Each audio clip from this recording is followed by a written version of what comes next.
Anycubic just sent over their new Kobra 4 combo, and I have a lot of things to say here, so let's get it unboxed. Everything comes neatly packed and for the most part, fully assembled. Now, I reviewed the Kobra X a few months ago, and that machine required a fair amount of assembly, but I think with the inclusion of the Ace 2 system here, this just logically makes sense.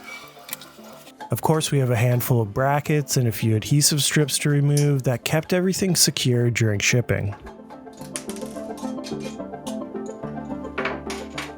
Now we can plumb in the PTFE tubes for the Ace 2 multi-filament system.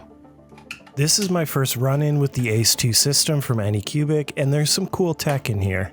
Not only is it a multi-filament system with the ability to feed up to 4 colors, it's also an active filament dryer.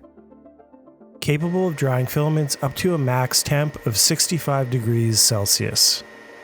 To ensure that hot moist air doesn't just recirculate, there's an electromagnetic valve here for venting through this small hole. Once the moisture is out, the valve closes and the unit maintains the lower humidity air. Pretty cool. There's also real-time temperature and humidity monitoring from the Workbench tab in Anycubic Slicer Next. Now that we have everything set up and unpacked, we can get going on some initial calibrations. I'll quickly make sure my belts are good and tight before turning the machine on for the first time. After the machine boots up, we get ushered through a couple of tests, including resonance tuning,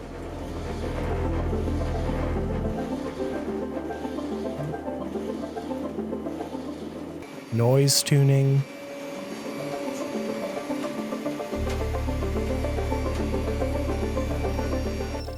PID tuning, and heated bed leveling. Build volume here is 260 millimeters cubed, which is a nice middle ground between the usual 225 and 300 millimeter bed sizing. Anycubic's marketing material shows a thermal image of the bed's uniform heating, and we can verify this with our own thermal imaging. From what I'm seeing here, those claims are mostly true. Nice even heat right up to the edge of the printing area. From here, there's only one thing left to do, and that's to get some test prints done. First up is this little Octodemon from STLFlix. Much like the other big brands, Anycubic has reskinned a version of Orca Slicer, so if you've done any 3D printing within the last couple of years, this interface should be pretty familiar. I'll just add some color here and send this off to the printer.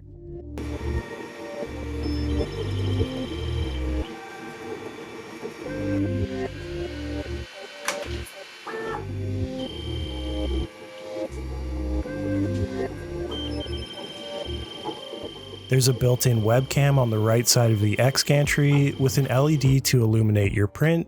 Great for monitoring prints, but less so for taking cinematic time lapses.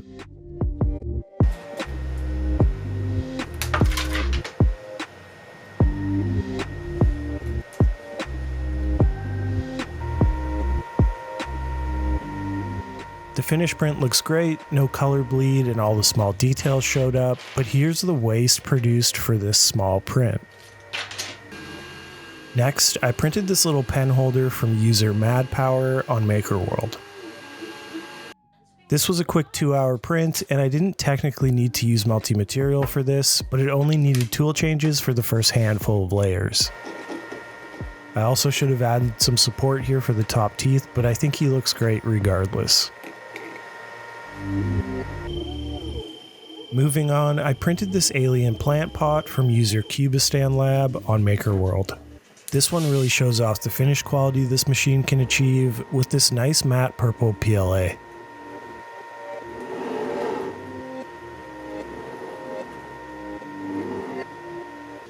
Finally, this octopus lamp from user A_Iderish over on MakerWorld. This was a super long print, even with just 2 colors. This took over 30 hours to print. Of course, I also ran out of filament and had to swap in a different color for the octopus head. But it still turned out pretty good. Now this print really illuminates some of the issues with this machine, so let's talk about them. First off, it's summer where I live and I have an AC unit running in my print room, and because this machine is unenclosed, you can see artifacting in this print from where my AC unit comes on and off. A small nitpick here, the part cooling fan on this extruder assembly makes a very annoying chirping sound. I think it's just getting too low of a PWM value, and that's an easy software fix. The main issue though is this waste. Over 400 grams was purged during this print. That's almost half a spool of filament. What's baffling to me is that Anycubic already has a great solution for reducing this waste. The Kobra X's extruder cam system. It changes filament in the tool head itself with a cutter that cuts much closer to the nozzle for less purging. And the kicker? It's bolted to the exact same machine.